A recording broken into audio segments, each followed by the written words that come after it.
Dans la séance précédente, je vous avais parlé de la manière dont le modèle économique chinois s'inspirait beaucoup en fait du capitalisme autoritaire qui avait été mis en œuvre par d'autres Chinois, absolument pas communistes, ailleurs en Asie du Sud-Est, plus précisément à Singapour.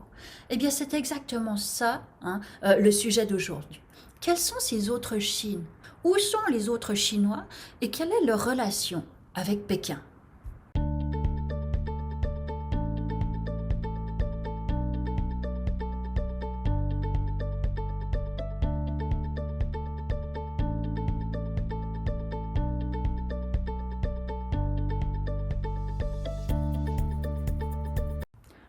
Alors c'est une séance un peu spéciale parce que vous le voyez sur le calendrier, ça s'étale sur 3 séances, mais j'aimerais aborder 3 sujets justement.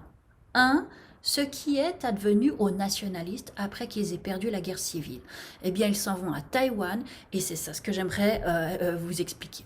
Deuxième chose, j'aimerais étudier le cas de Hong Kong, qui est devenu un territoire britannique après la première guerre de l'opium, hein, 1842, et qui est retourné sous l'autorité de Pékin, mais sous des conditions très précises, en 1997.